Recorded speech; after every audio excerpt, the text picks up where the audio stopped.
ओम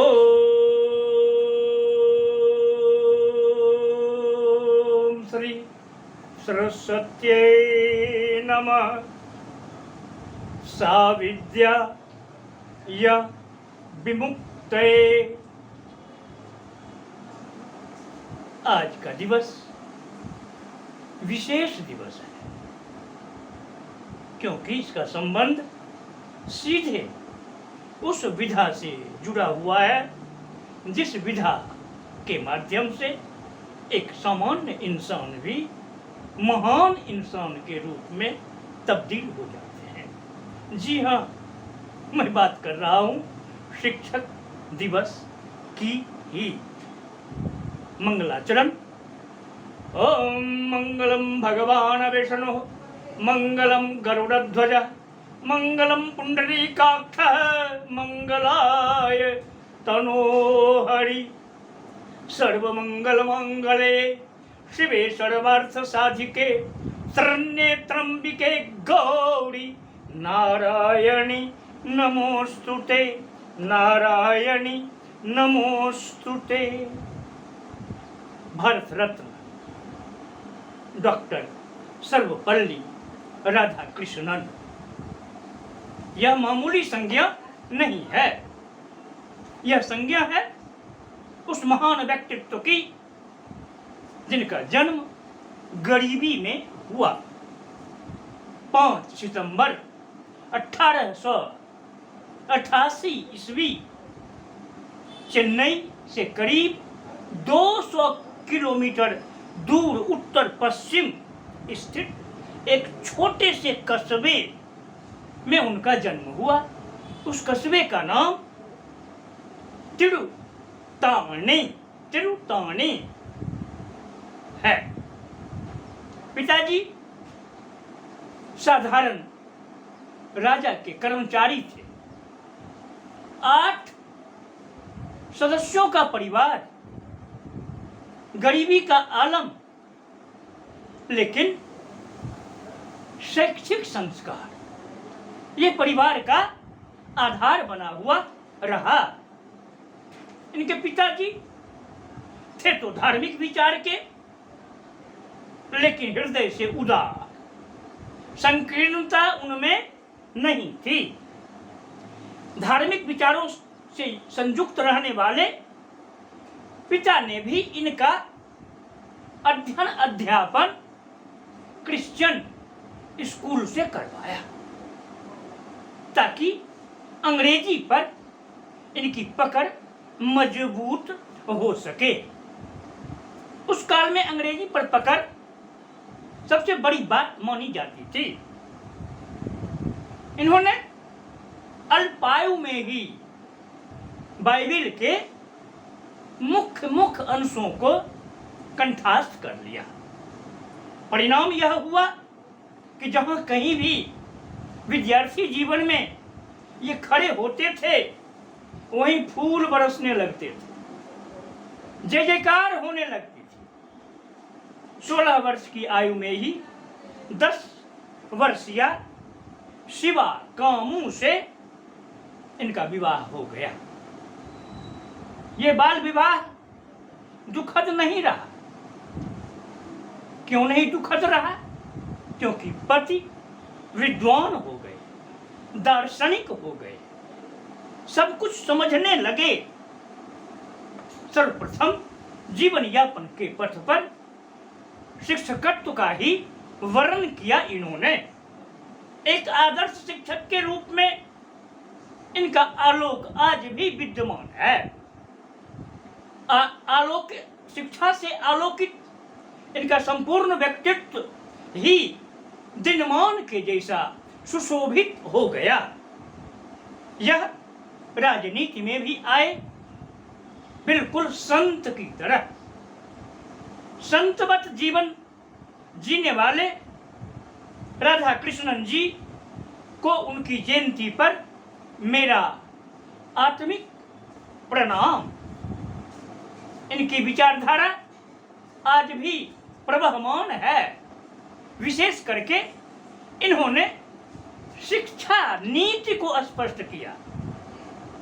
प्रथम उपराष्ट्रपति भी बने, द्वितीय राष्ट्रपति भी बने और सबसे मुकम्मल विश्व के महान दार्शनिक सिद्ध हो गए शिक्षा लोकालोकित विचारों के कारण। इन्होंने स्पष्ट कहा कि संपूर्ण विश्व ही विद्यालय है, संपूर्ण विश्व ही विद्यालय है। संपूर्ण विश्व को विद्यालय मानने का सीधा मतलब है जहां से ज्ञान की प्राप्ति हो वो गुरु हो गए। कहने का तात्पर्य भगवान दत्तात्रेय जी की तरह ही इनकी विचारधारा थी, जहां जिससे ज्ञान की प्राप्ति हो जाए वही गुरु है। इनके शैक्षिक विचारों को काव्यात्मक रूप में देते हुए मैंने लिखा, कृपया उसका श्रवण करें। इन्होंने स्पष्ट किया कि है पुस्तकालय दुनिया, यह दुनिया है पुस्तकालय, विद्यालय भी खास। यह दुनिया है पुस्तकालय, विद्यालय भी खास। राधा कृष्णन का यही है आत्मिक विश्वास, राधा कृष्णन का यही है आत्मिक विश्वास। संपूर्ण विश्व ही विद्यालय है। यूं तो कहने वाले विद्वानों ने यह भी कहा है कि माँ की गोद विद्यार्थियों की प्रथम पाठशाला है, लेकिन सत्य यह भी है कि माँ की गोद के बाद जो पाठशाला विद्यार्थियों को मिलता है वह दुनिया का ही पाठशाला है।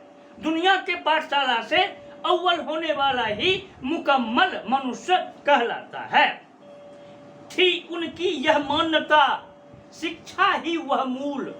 थी उनकी यह मान्यता, शिक्षा ही वह मूल, जिससे मन मस्तिष्क खिल सकता बनकर फूल, जिससे मन मस्तिष्क खिल सकता बनकर फूल। इन्होंने स्पष्ट किया कि शिक्षा के द्वारा हम मनुष्य के मस्तिष्क का सही उपयोग कर सकते हैं और शिक्षा के अंधकार में ही मनुष्य का मस्तिष्क भयंकर षड्यंत्रकारी हो जाता है।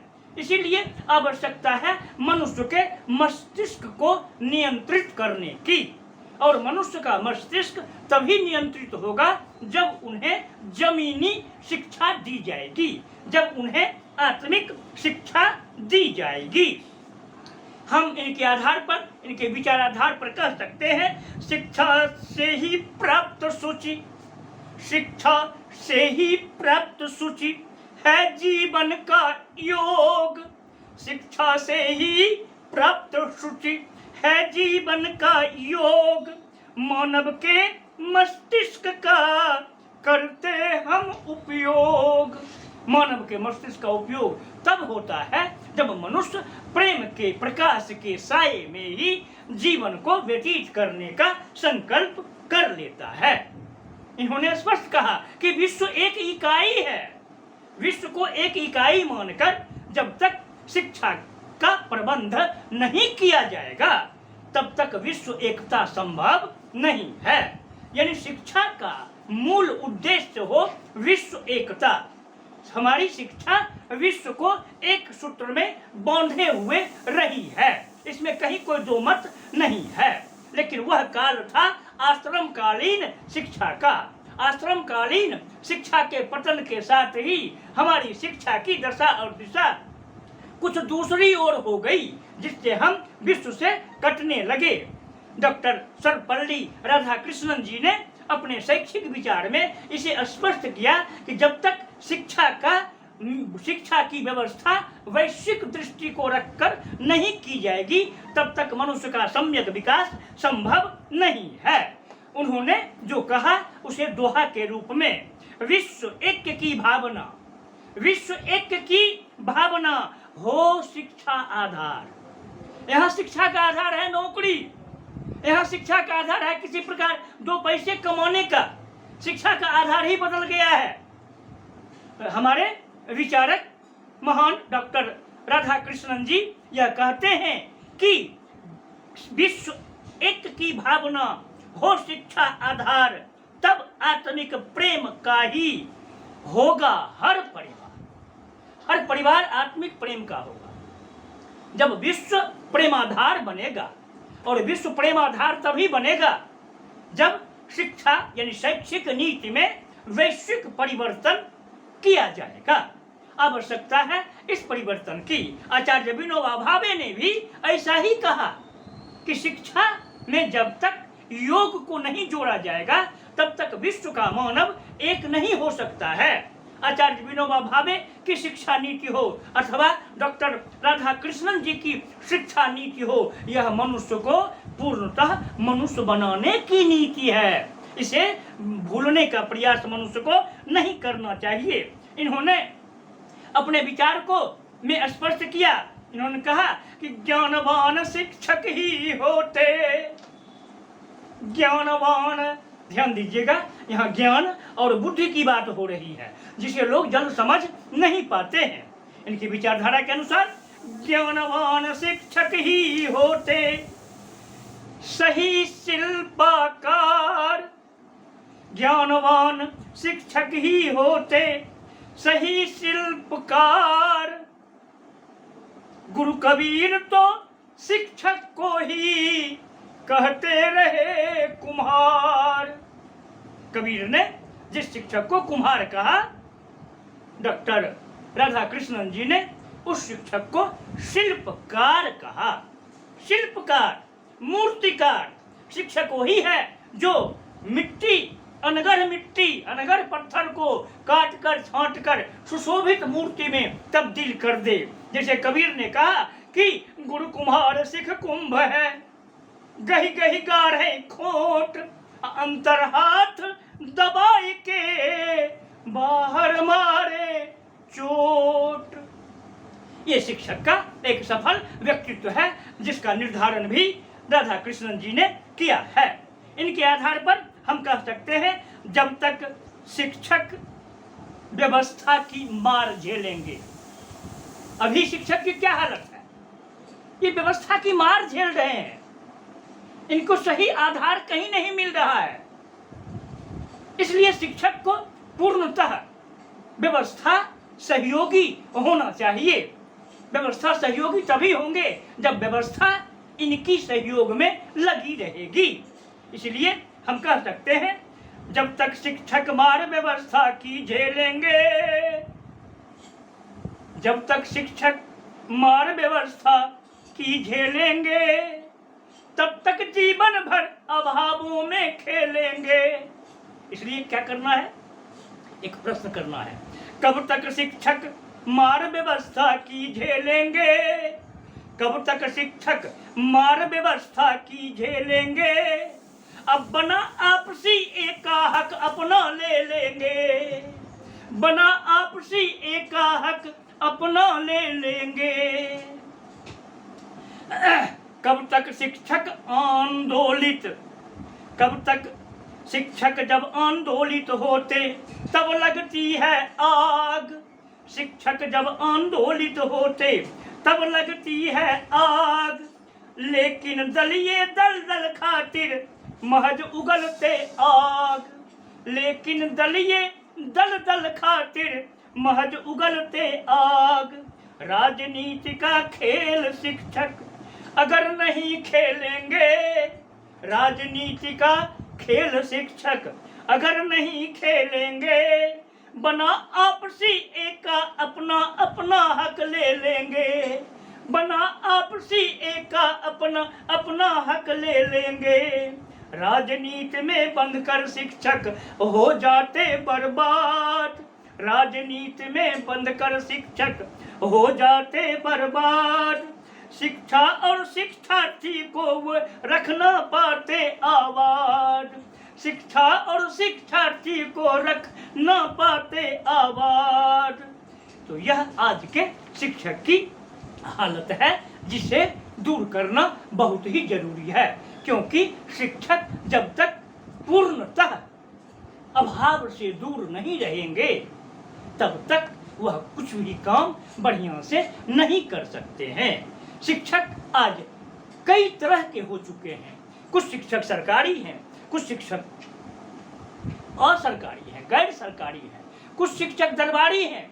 हर घर घर जाकर शिक्षा को देने की उनकी मजबूरी है। शिक्षक एक जिंदगी जिए, संपूर्ण भारतवर्ष ही नहीं, संपूर्ण विश्व में शिक्षकों की एकता जब तक नहीं होगी तब तक कुछ भी संभव नहीं है कि बढ़िया हो जाए। हम कह सकते हैं विद्या ददाति विनयम विनयाद्याति पात्रताम, विद्या ददाति विनयम विनयाद्याति पात्रताम, पात्रत्वात् धनमाप्नोति धनात् धर्मः ततः सुखम।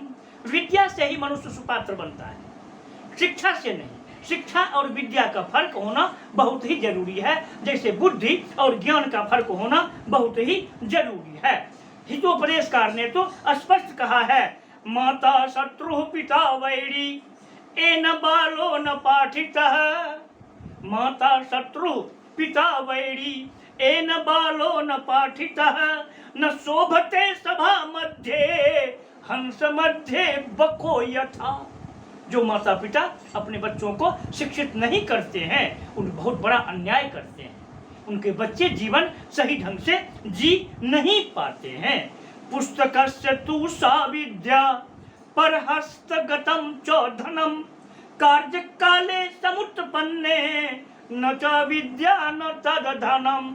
कहा कि ज्ञान अगर पुस्तक में है, धन अपना धन किसी दूसरे के पास में है, तो समय पर वह काम नहीं देता है। इसलिए कहना चाहता हूं मैं शिक्षक दिवस के अवसर पर कि किताबों को मन मस्तिष्क में उतारें, पढ़ें। हम शिक्षक जितना पढ़ते हैं उतनी ही अपनी लघुता का बोध हमें होने लगता है। लघुता से प्रभुता मिले, प्रभुता से प्रभु दूर, अच्छी टी शक्कर ले चली हाथी के सिर धूल। लघुता से प्रभुता मिले। शिक्षक जब तक लघुता की लाली से लाल नहीं रहेंगे तब तक वो कमाल नहीं कर सकते हैं। शिक्षक दिवस के अवसर पर तमाम विद्यार्थी समर्पित शिक्षक को मेरा हार्दिक प्रणाम, मेरा हार्दिक प्रणाम। ओम शांति शांति शांति।